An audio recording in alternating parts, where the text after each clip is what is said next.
Johnny Carson revealed the 9 Golden Age guests who were actually evil. For 30 years, Johnny Carson was the undisputed king of late-night television. From 1962 to 1992, his desk on The Tonight Show served as the most coveted seat in American entertainment. Presidents sought his approval. Movie studios calculated their release schedules around his endorsements. And every major celebrity in the world understood one simple truth: if you wanted America to love you, you needed Johnny Carson to like you first. But here is what most people never understood about the man behind that famous smile. Carson was not just a host. He was an observer. A quiet, deeply perceptive student of human nature who spent 3 decades watching famous people perform the most difficult act in show business, being themselves. Night after night, he sat just close enough to see the cracks in the mask. Close enough to notice when the warmth was manufactured, when the laughter was calculated, and when the person sitting across from him bore almost no resemblance to the image their publicist had spent years constructing. Carson was famously private about his true opinions. He rarely gave interviews. He almost never discussed other celebrities publicly in negative terms. He understood that his position depended on a certain diplomatic silence. But those who knew him intimately, his producers, his writers, his closest friends, tell a consistent story about a man who kept very careful score. And at the top of that score, written in permanent ink, were the names of guests who had revealed something to him that he could never unsee. Not difficult personalities. Not demanding stars. People he considered genuinely, fundamentally, troubling human beings. This is the story of those 9 guests, drawn from biographies, published memoirs, documented historical accounts, and the recollections of people who were in those studios when the cameras stopped rolling and the real performances began. Joan Crawford arrived at the pinnacle of Hollywood glamour during the 1930s and 1940s, building a career through sheer willpower, extraordinary discipline, and an almost supernatural understanding of her own image. By the time she appeared on The Tonight Show in the early 1970s, she was a legend. Viewers across America saw exactly what she intended them to see: an elegant, gracious, immaculately presented Hollywood royalty who had survived everything the industry could throw at her. Carson saw something different that in multiple accounts documented by biographers and former Tonight Show staff. Crawford's off-camera behavior during her appearances painted a portrait that was deeply at odds with her public persona. Her preparation for television appearances was legendary in its precision and somewhat alarming in its rigidity. Every detail of her environment had to be controlled: lighting angles, chair positioning, studio temperature, all specified in advance with the kind of exactitude that went far beyond professionalism into something closer to compulsive control. Staff members recalled her requirements not with admiration but with a kind of exhausted resignation.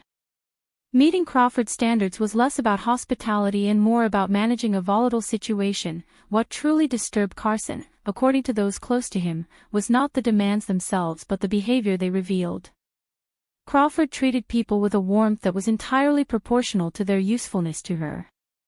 Powerful people received her full charm. Everyone else received something considerably less pleasant. Stories from staff members during her appearances describe a woman who could be genuinely cruel to young assistants and production workers, the people with the least power to defend themselves or push back. The contrast between how she engaged on camera and how she behaved the moment the red light went off was, by multiple accounts, startling. This pattern would later find terrible validation in Christina Crawford's 1978 memoir, Mommy Dearest, which detailed what Christina described as years of psychological and physical abuse at her mother's hands. The book was controversial and Crawford's supporters contested it vigorously. But for Carson, who had witnessed something of Crawford's capacity for cruelty firsthand, the memoir's portrait was not surprising. He had seen, in a single afternoon, something of the calculating coldness that Christina described across a lifetime. Frank Sinatra's relationship with power was one of the defining themes of his life. He had clawed his way out of Hoboken, New Jersey through a combination of extraordinary natural talent and a ferocious competitive drive that never softened, even after he had achieved everything a performer could possibly achieve. By the time he became a regular presence on television talk shows, Sinatra had spent decades operating in an environment where his word was law and pushback was not just unwelcome but potentially dangerous. Carson respected Sinatra's artistry enormously. He genuinely considered him one of the greatest popular vocalists who ever lived. But respect for talent and respect for a person are two entirely different things, and Carson's private view of Sinatra the man was, by documented accounts, considerably less admiring. What Carson found intolerable was the way Sinatra treated people he deemed beneath him, which encompassed, broadly, almost everyone who wasn't a peer of equivalent fame or power. Production staff, floor managers, crew members who had spent their careers building expertise in television, all of these people were, in Sinatra's apparent worldview, simply part of the furniture. Their professionalism was invisible to him. Their dignity was irrelevant. Carson's own code of conduct on his show was, by all accounts, deeply egalitarian in a quiet, consistent way. He was not a crusader or a speechmaker about it. He simply treated people decently and expected others to do the same. When guests violated that expectation visibly and repeatedly, as Sinatra reportedly did, it created a tension that Carson managed with characteristic professionalism on camera while harboring genuine contempt behind the scenes. Biographies of both Carson and Sinatra have documented the uneasy nature of their television relationship, cordial on the surface, considerably cooler underneath. Carson had access to enough of Sinatra's documented history, his reported connections to organized crime figures, the well-documented stories from employees at his various business ventures, to understand that what he witnessed during tonight's show tapings was not an aberration but a consistent pattern of how Sinatra moved through the world when he believed the consequences were manageable. Orson Welles presents a genuinely complicated case because the frustration he generated was entangled with real, undeniable greatness. Citizen Kane remains one of the most analyzed and praised films in cinema history. His radio broadcast of the War of the Worlds in 1938 demonstrated a command of storytelling and audience psychology that was decades ahead of its time. Welles was not a fraud or a pretender. He was genuinely, measurably brilliant. He was also, by late career, almost impossible to work with in a conventional television format. The issue was not temperament in the traditional sense. Welles was not cruel to individuals in the way that Crawford or Sinatra could be. His problem was a profound, apparently unshakable conviction that his needs, his ideas, and his preferences were simply more important than the institutional requirements of any program he appeared on. The Tonight Show had a format, a schedule, and a host whose job was to guide conversations for a general audience. Welles treated all of these considerations as politely irrelevant obstacles. Former writers and producers from the Carson era have described, in various interviews and memoirs, the particular challenge of preparing for Welles's appearances. Research and prepared questions were dismissed as beneath the level of conversation he wished to have. Time constraints were suggestions rather than realities. Other guests sharing the couch were, from Welles's apparent perspective, audience members fortunate enough to witness whatever he chose to discuss. What made this particularly galling for Carson was that Welles never acknowledged the imposition.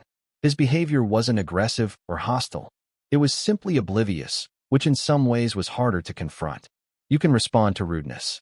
It is considerably more difficult to respond to a man who has genuinely never developed the capacity to consider how his presence affects other people. Carson's position, trapped between genuine artistic respect and professional exasperation, was one he apparently never fully resolved. He continued to host Welles because the conversations, however unruly, were genuinely interesting. But the private verdict, according to those who knew him, was unambiguous. Brilliance without basic consideration for others is ultimately just a more sophisticated form of selfishness. Bette Davis won 2 Academy Awards and received 10 nominations across a career that spanned 5 decades. She survived Hollywood's studio system, reinvented her career multiple times, and never stopped working with an intensity that commanded genuine admiration. She was formidable, funny, and possessed of a wit so sharp it could draw blood from across the room. She could also, according to documented accounts from multiple sources, be profoundly unpleasant to the people around her. Davis's appearances on The Tonight Show were memorable for all the right reasons when the cameras were rolling. She told great stories. She was quotable, dramatic, and entirely comfortable with the attention of a large audience. What happened away from the cameras was a different matter.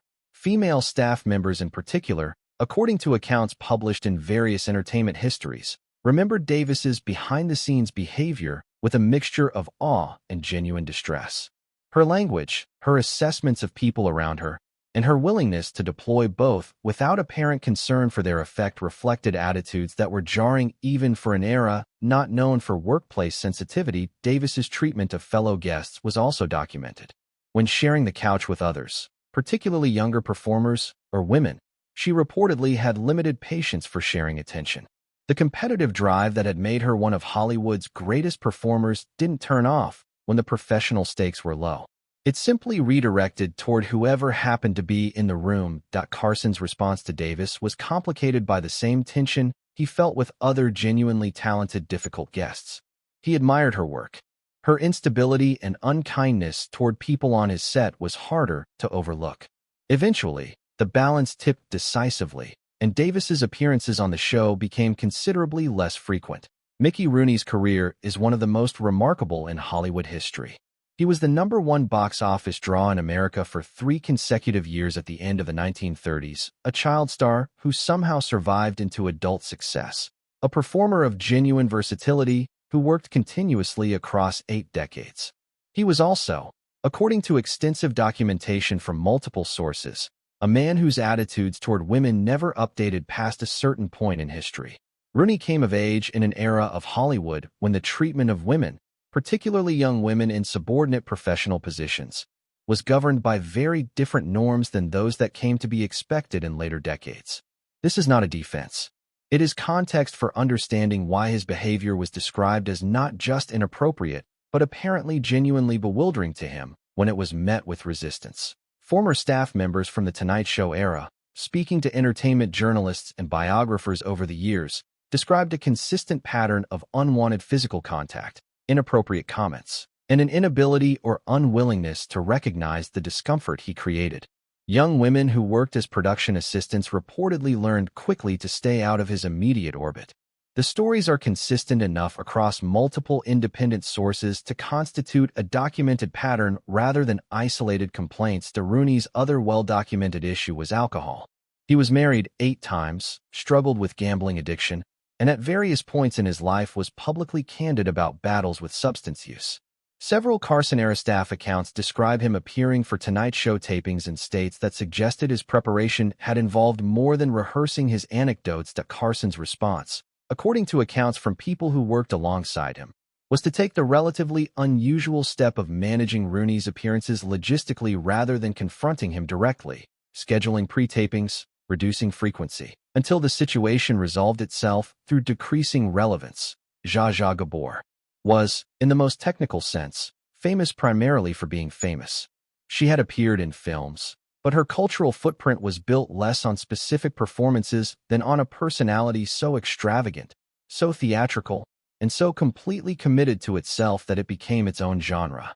Her marriages, 9 in total, her diamonds, her accent, and her absolute refusal to acknowledge any distinction between her public persona and her private self made her irresistible television. She was also, by near universal account from everyone who worked with her professionally, an absolute production nightmare. The demands associated with Gabor's appearances on The Tonight Show have been described across multiple published accounts with a kind of horrified amusement that comes from time and distance, fresh flowers of specific varieties, particular water temperatures, lighting specifications that required bringing in personnel not normally associated with a talk show taping, restrictions on which other guests could share her episode, apparently based on age and potential competition for attention. What separated Gabor from the category of merely demanding guests, in Carson's private assessment, was the way she interacted with staff when her requirements were not met. Gabor's sense of her own importance was so complete and so unquestioned that she apparently experienced inconvenience as a kind of personal attack. People who were simply doing their jobs, makeup artists, production coordinators, stage managers, became targets for frustration that, by multiple accounts, expressed itself in ways that went well beyond professional dissatisfaction. Carson managed Gabor with a combination of personal charm and professional resignation. She was simply too entertaining on camera to exclude entirely. The private commentary, however, was reportedly quite candid about the cost-benefit calculation involved in booking her. Shelley Winters is a slightly different case from others on this list, and the distinction matters. She won 2 Academy Awards. She was a genuinely trained, technically accomplished actress who brought real depth to her best work. And her difficulty on The Tonight Show stemmed not from cruelty or narcissism but from a passionate, intense, poorly calibrated sense of social responsibility. Winters believed, apparently without reservation, that every public platform was an opportunity to address what she considered the most important issues of the day: the Vietnam War, political corruption, social inequality. These were not performances. By all accounts, they were genuine convictions held with real intensity. The problem was that The Tonight Show was designed for a very different kind of conversation, and Winters had no apparent interest in adjusting her approach to fit the format. Carson's challenge with Winters was the opposite of his challenge with someone like Crawford or Lewis. He wasn't managing someone who was cruel or contemptible. He was managing someone who was sincere but impossible, a guest who turned a conversation about her latest film into a passionate political address with no apparent awareness of the audience's expectations or the host's professional constraints. Former directors described the particular challenge of Winters' segments: the inability to redirect, the difficulty of commercial breaks that she apparently experienced as interruptions of important testimony rather than the standard rhythm of television. Production. Carson reportedly maintained a qualified respect for Winters even as he found her professionally exhausting. She was at least real in a business where authenticity was genuinely rare. But authenticity without self-awareness creates its own category of problem, and Winters generated enough of those problems that her appearances became increasingly infrequent as Carson's tenure continued. Jane Russell was one of the defining images of 1940s Hollywood. Discovered by Howard Hughes, publicized with an audacity that scandalized industry observers, she became a genuine star on the strength of genuine screen presence and an understated comic talent that complemented Marilyn Monroe memorably in Gentlemen Prefer Blondes. Her place in cinema history is secure. What undermined her standing with Carson, according to accounts from people who worked on the show during her appearances in the early 1970s, was a set of personal attitudes that conflicted directly with the environment Carson had worked to create. Carson's political views were, for most of his career, moderately conservative. He was a registered Republican for much of his life, though his public persona carefully avoided partisanship. What he would not tolerate, however, was the use of his show or its backstage environment as a setting for personal attacks on individuals based on their identity. Multiple accounts describe Russell expressing views about gay men that were openly contemptuous, creating uncomfortable situations for staff members and, reportedly, affecting her willingness to work alongside certain colleagues. Carson's own circle of friends and trusted collaborators included gay men and women at a time when such friendships were less publicly acknowledged, and his private code about how those people were to be treated was apparently non-negotiable. The documented outcome was clear. Russell's appearances on The Tonight Show dropped off sharply and eventually stopped. In a host who was famously reluctant to ban guests outright, because banning people made enemies and created exactly the kind of drama Carson found distasteful, the decision to quietly close the door on Russell spoke volumes about how seriously he took the principle involved. Jerry Lewis is perhaps the most genuinely painful entry on this list because the gap between his public image and his private behavior, as documented by those who worked with him, is the widest of any figure here. For decades, Lewis anchored the Muscular Dystrophy Association Telethon, a marathon annual broadcast that raised hundreds of millions of dollars and made him a symbol of selfless dedication to children in need. His French fan base treated him as an auteur of genius. American audiences loved him as a comedian, a filmmaker, and a tireless advocate. The people who worked for him and around him told a substantially different story. Multiple biographies and documented accounts from crew members, directors, and colleagues across Lewis's career describe a man of volcanic temper, profound contempt for people in subordinate positions, and a controlling personality that expressed itself in ways that ranged from merely difficult to genuinely humiliating.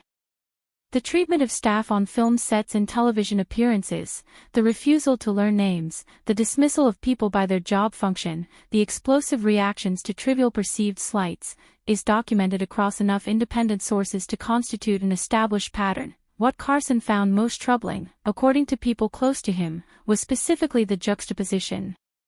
A man who wept publicly for sick children while treating the working people around him as obstacles to be managed or ignored was not exhibiting a contradiction. He was exhibiting a very specific and recognizable kind of moral accounting, in which public virtues served as compensation for private contempt. Lewis's relationship with Carson's show deteriorated across the 1970s and eventually reached a point where, according to accounts from Tonight Show producers, his appearances stopped entirely, not with a dramatic confrontation but with the quiet professional death of no longer being called. Carson's private verdict on Lewis, as recalled by those who heard it, was characteristically economical. In a business full of performances, Lewis's most elaborate performance was his own goodness. Johnny Carson's private judgments about these 9 figures are significant not because they destroy reputations but because of what they illuminate about the distance between celebrity and character. Carson had a position unlike anyone else in American entertainment. For 30 years, every major star had to come through him to reach the broadest possible audience. He saw them in preparation. He saw them in the unguarded minutes between segments. He saw how they treated the young woman carrying their water and the technician adjusting their microphone. His standard was simple and consistent. How you treat people who have nothing to offer you is who you actually are. By that standard, several of Hollywood's most beloved figures failed comprehensively.